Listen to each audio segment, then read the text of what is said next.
make this video for literally months, and I'm excited to finally get around to it and answer your questions that you've been asking me repeatedly, and I thought, why not just answer all the questions at once? As much as I do love exploding in every single one of my videos, there's just a little bit more to me that I would love for you guys to get to know and understand, because I think we could all relate in some way, shape, or form. Question number 1. What made you want to become a YouTuber? I probably get asked this question more than anything else. To some degree, like, I'd always wanted to be a content creator in some capacity. I love the idea of being able to make my videos all on my own without having to rely on other people. But what initially pushed me towards it was I had been working as an actor in New York for quite some time. I have my degree in acting from the American Academy of Dramatic Arts, so I am a classically trained actor. I graduated from their 3-year company program at that school in New York. But I was very, very lucky straight out of the academy to be able to book work pretty consistently. However, money was always an issue for me. Like, I always ended up being able to do some auditions, but I also felt like I had to turn down a lot of opportunities just to commit to my day job, whether it be working at a restaurant or working in retail or whatever odd jobs I was working at that time, just to pay bills. And, like, you know, I had a 25-year student loan! Anyway, the pandemic hit.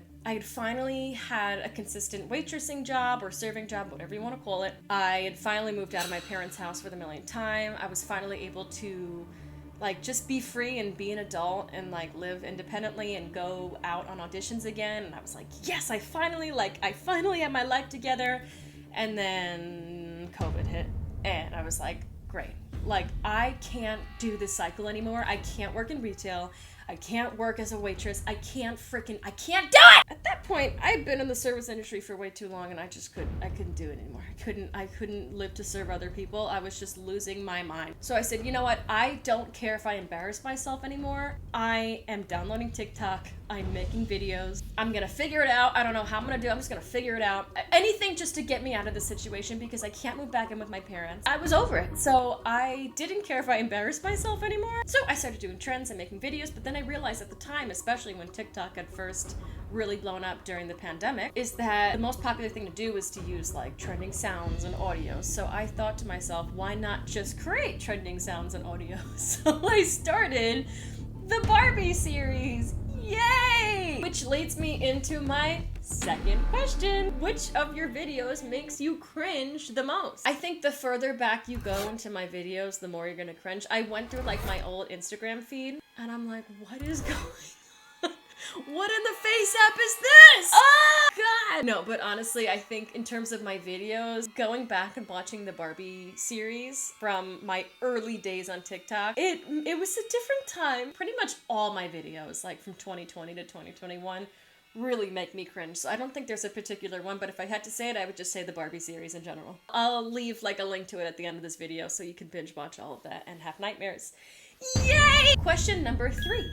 What is your favorite video that you've made? I love all the musicals I've made. I'm really proud of them. I think they're so genuinely dumb.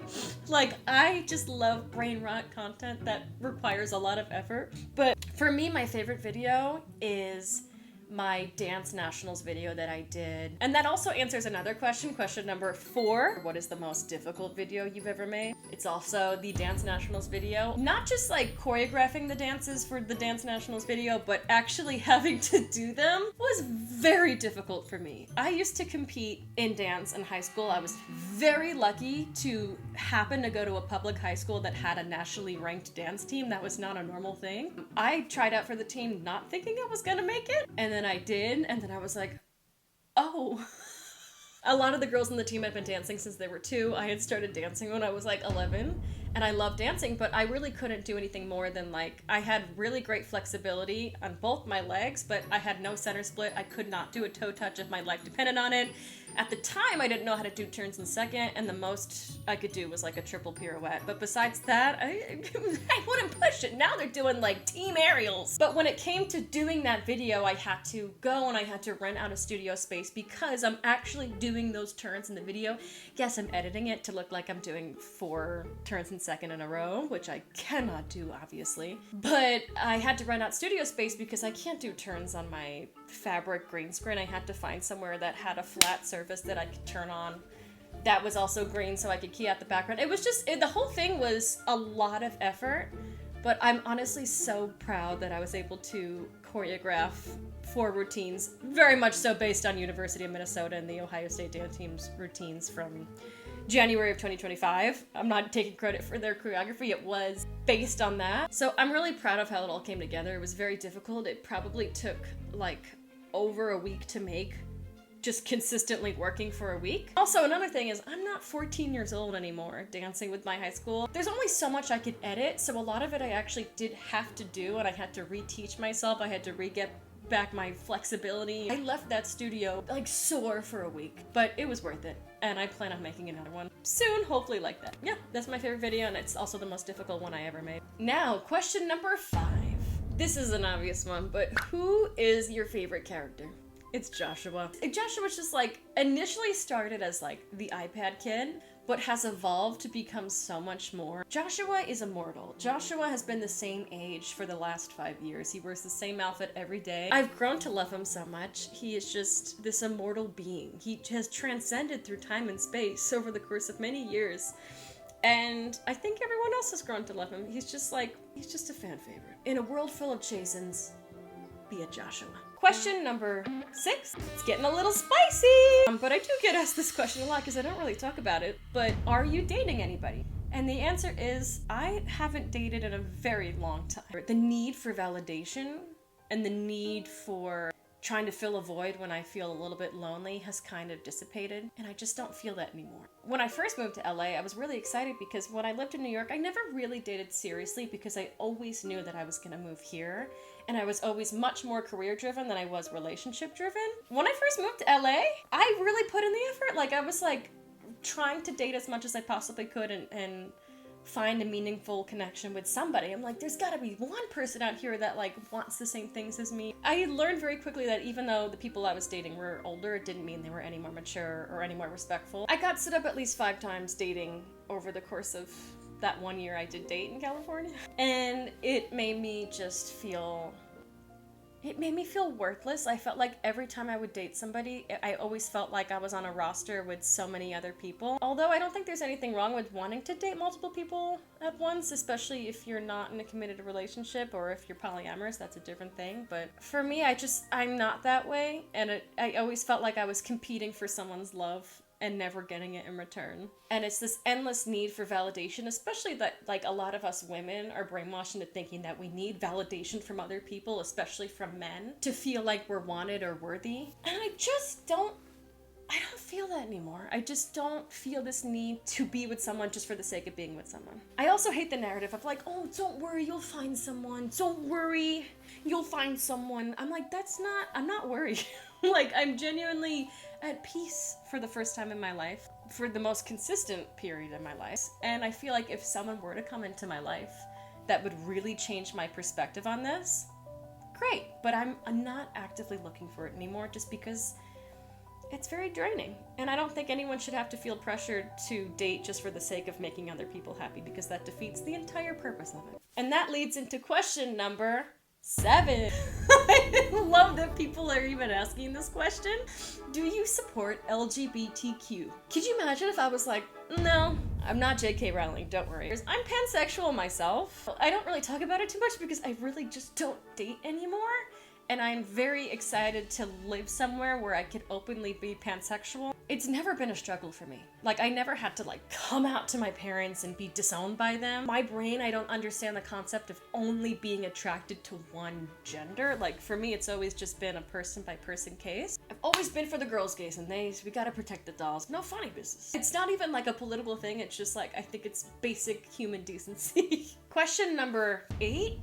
Why am I holding up 9 fingers? I can't count. What is the most difficult part about being bipolar? I'm really relieved that people have been so receptive to this, because my initial thought when I talked about being bipolar initially on my platforms is, oh, she's gonna be a pick-me and she wants attention and no, I think I'm very relieved about how receptive people were, and hearing other people who also have bipolar disorder and other various forms of mood or personality disorders talk about it themselves and feel open to do so has been really validating. Honestly, the most difficult part about it is just like feeling like I don't have stability mentally, in the ways that I want to. Like sometimes the low lows can really feel like, and the high highs. Sometimes I'll feel really happy or really excited about something, and then I have to stop myself and think, am I really excited about this? Am I really happy? Do I really feel inspired, or am I just manic? But I will say, between being bipolar and having OCD, I feel like bipolar disorder is a lot more treatable than OCD is. And as long as I'm sober and I'm taking my prescribed medications by my doctor and I'm seeing my psychiatrist, it's been pretty easy to tame. It took me a long time to get there, but now I feel like I can think rationally and breathe and not be so overwhelmed like I used to be when I was previously diagnosed. The trickiest thing is a lot of people who have bipolar disorder have been misdiagnosed at some point. For me, I was misdiagnosed with depression for a long time, and what happened was I was put on an antidepressant.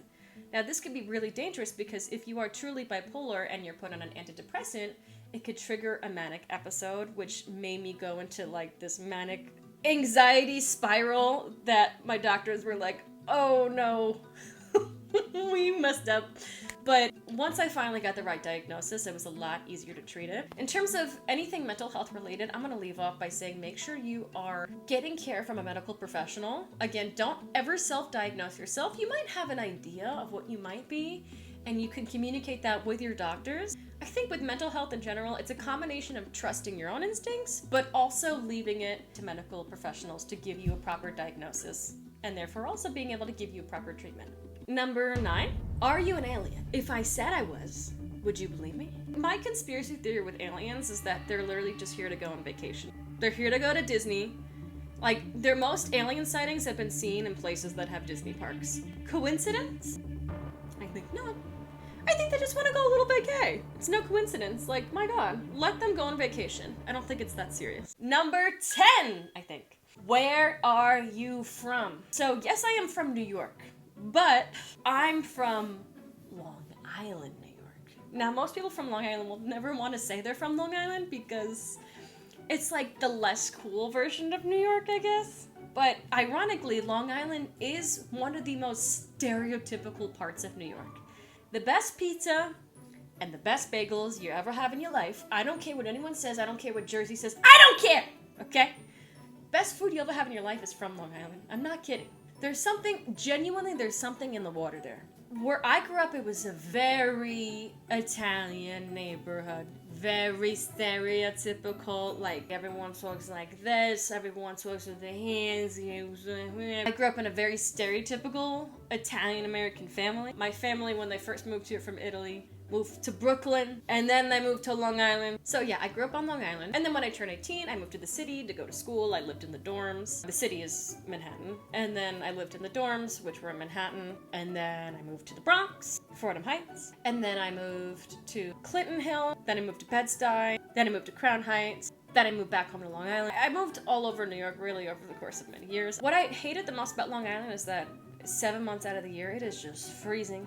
You're surrounded by these beautiful beaches that you never get to go to because it's freezing, and then when the summer comes, it's raining, and then you get like maybe a couple days to go to the beach where it's actually nice, and then you gotta pay all this money to park. Whereas here in California, I don't go to the beach here either because it's so far. Question number 11. How long do your videos take to edit?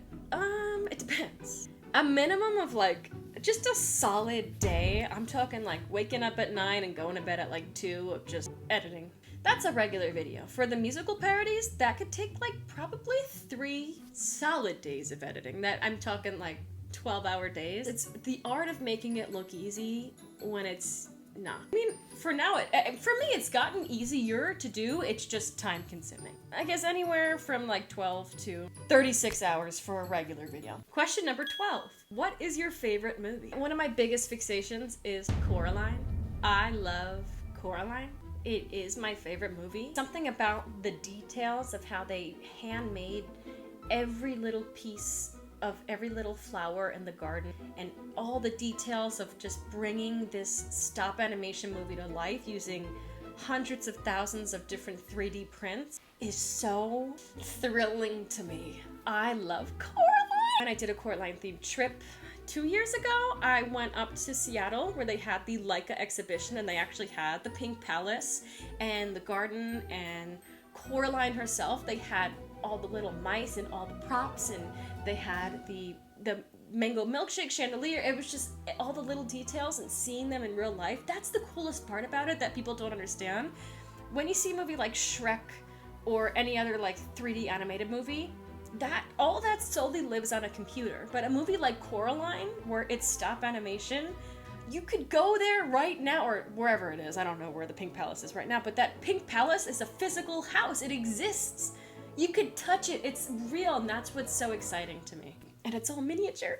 But yeah, on that same trip, I ended up going down to Ashland, Oregon. I went to the actual town where Coraline takes place. I went to the Shakespeare Festival. I stayed in a Victorian-style home that ended up also having like a closed-off door. So I was like, oh, it's like Coraline. Ugh, if you haven't been to Ashland, Oregon, I love it there. I love everything about that movie. Question number 13. What's your childhood's pet's name? What's your mother's maiden name? What's the name of your first school? Listen, you trying to hack my accounts? I'll tell you this. There are nothing in that accounts to take. So if you want it, you could have it. But I will say I did have a guinea pig named Cupcake, and she lived until the age of 7, which I don't think that's a normal thing. I think she was just eating real good. She was real relaxed. And then I found out years later that I am deathly allergic to guinea pigs, which explains why I couldn't breathe from ages 5 to middle school. Question number 14. Where did you get the names for your characters? At the restaurant I worked at, we had like a lot of iPad kids come in, and it felt like an overwhelming amount of them were named Joshua. So then we just naturally went with Joshua. It just felt right. Joshua, I just love that name. It's iconic. It's just Joshua. He is Joshua. And then with Jessica, Jessica, Hessica, and Tessica on any of my dance teams, whether it be at my studio or part of my school, at any given point in time, we had a minimum of 4 Jesses on the team. I'm not even kidding. So the Jessica, Jessica, Hessica, and Tessica is just kind of a play on that, I guess. We had a lot of Jesses at my school. It was a very popular name. And then Chasen is loosely based on Chase Dreams from, if you've seen the other two, it's one of the funniest shows to ever exist, truly. I love that show, and I wish they would bring it back. Also, Miss Nodes. It's a play on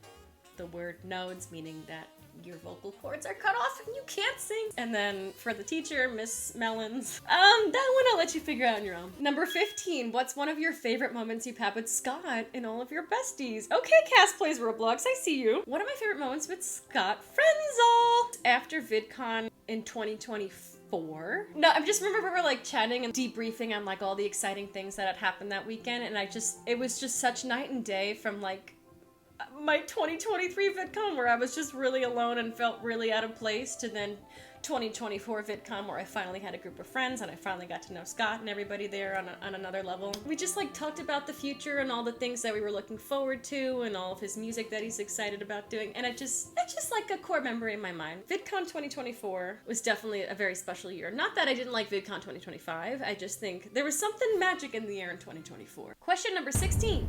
Do you like reading? Here's the thing, I only recently started reading.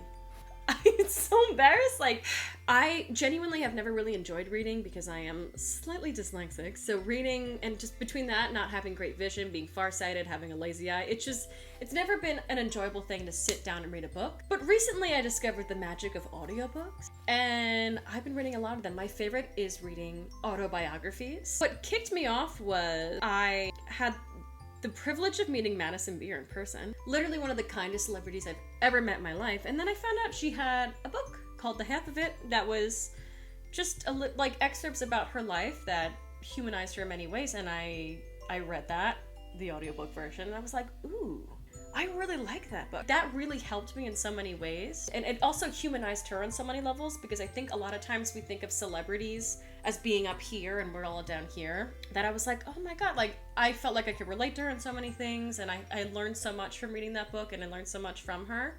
So I was like, I'm gonna read more books. So then I read Mia Sue's book, Bottom of the Pyramid. In my head, she's the top of the pyramid. But I read her book, The Bottom of the Pyramid. I learned so much from her, and I also related to her in so many ways. I read 107 Days by Harris. I found that really fascinating.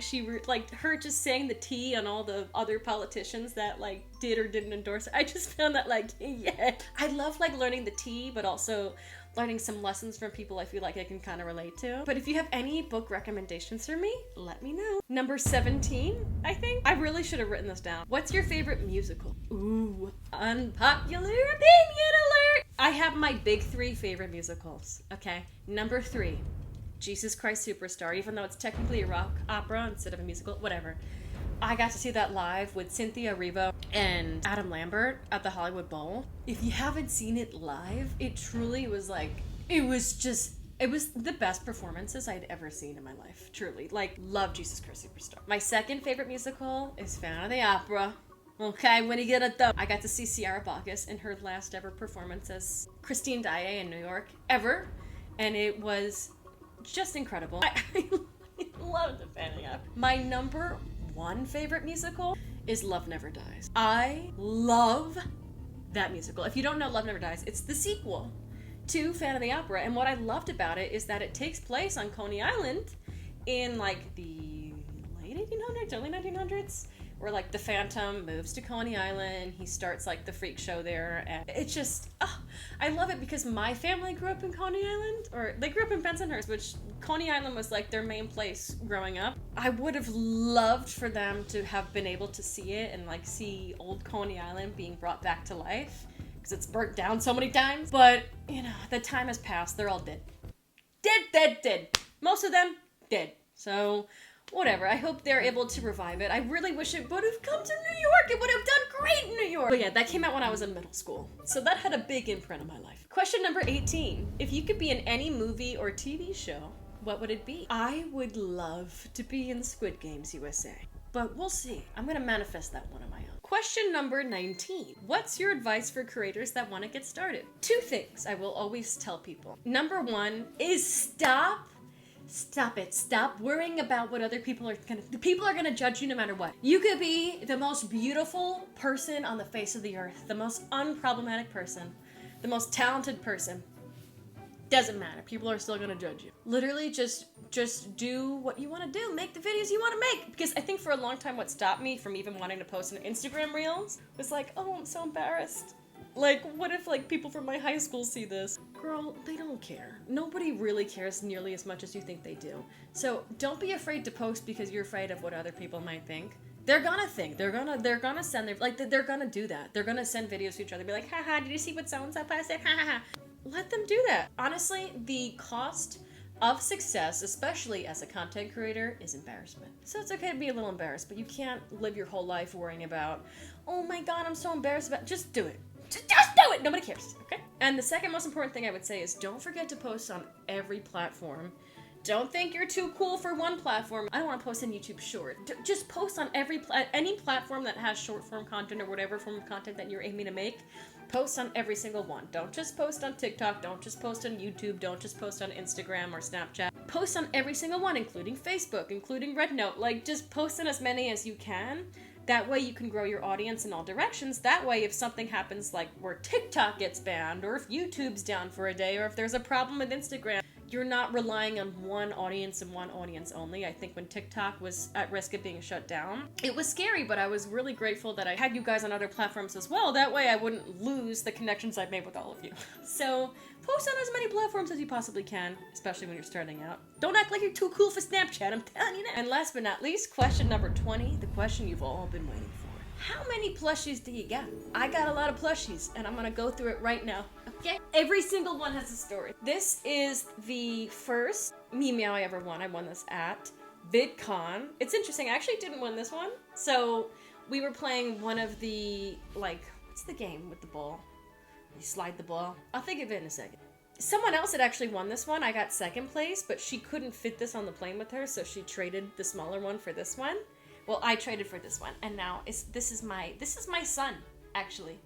So this is my Meow number 1. It's a banana split, actually. This is another Meow. This is a macaroon or macaron, whatever you want to call it. I call it a macaroon. And this I also got at VidCon in 2024. This one I really wanted. I love the color, but I didn't win this one. I met one of you guys. I met Gabby. Thank you so much for this. I literally, so Gabby came up to me and went to say hi. You watch my videos. Thank you so much. I was like, oh my god, I love your Meow. She goes, have it. And I go, oh no, I'm not gonna take. She goes, take it. And I go, are you sure? She goes, yes. And she gave me macaroon. So this is my other son or daughter. Maybe they're non-binary. I don't care. This is Italia Ancestors. She actually has a birth certificate. Her name is Italia Ann Sesters. And this is, she actually talks. Listen. The only blood I have in my blood is the blood of my dying ancestors. You got something to say about that? No problem. But if we have a problem, Yay! And she's wearing pajamas! Yay! I have unicorn. My mom got me this one. Thanks, Mom. She said, "Hun, I just saw this and I thought of you. I thought you have to have it." This was like the first one of this main collection. Then I have this little guy. It's a cat dressed as a dinosaur. And I won this in Japan, in Akihabara. Yeah. Then this is a little doggy. I won this at the Jersey Shore. I had to use my technique winning this little guy because he was in the display in the back of the claw machine. And I said, oh no, I need this little guy. So I did the technique where you swing the claw machine, so it actually pushed him forward, and then I was able to scoop him out. He took quite a few tries, but like, he's also my little son, and I love him. I have my other meows that I've won. I also won these at VidCon this year. We have another ice cream sundae, and I think it's supposed to be chocolate. But I call him a poo-poo platter. Yay! I think my mom also got me this one. She said, "Hun, I saw this and I thought of you. You have to have it. You have to have it." This is the first plush I won when I visited Japan last year with Kat. I won her in Tokyo. This one is a very special one. This is my Pikachu, and I won him in Akihabara. And he took many, many tries. It probably took like 20 tries, but it's okay because it's like 60 cents a try in Japan. And I used the flip technique where you just kind of have to keep flipping it until the weight finally gets to the point where he has no choice and he has to fall right in. And I remember someone was watching me play and I recorded it on my meta glasses and I was so happy that I got it on recording and the person next to me was cheering for me and I get to bring him around Akihabara with me. And now he's my son. I was able to get to the after hours event at VidCon really early, and I won first place at the game where you slide the ball. I forget what it's called. And I won this guy! It's like a bigger version of this guy, but it's not like an ice cream or anything. And as you can see, it's like shiny, it's like sequins. And this is one of my favorite meows. This one doesn't go on the bed just because it's like kind of hard, but I just get so happy when I see him. This one was a gift from my friend Tiffany for my birthday. And sometimes I just hold him like this. Okay. Oh, you thought I was done? Oh no. These are my kids, actually. Do you have any kids? Yes, I do, actually. So let's... I decided to take all my minis that I've won and just put them on one keychain. I won this at round one in Japan. This was a gift from Scott Frenzel and Hollyana. My friend Hollyana, if you don't follow her, oh my god. She made this ducky custom outfit for the little boo-boo. Half of these are from Japan and the other half are from round one, either in Japan or in LA. But yeah, these are my kids. This is my family. So, thanks for watching this video, guys. If you have any more questions about me or my life, I can't take myself seriously with this. This is very serious, guys. If you have any more questions you want to ask me, just let me know. And I'd be happy to answer more questions, but I really enjoyed making this video for you guys, and I hope to make more like it. And I love you, and I'll see you in the next one.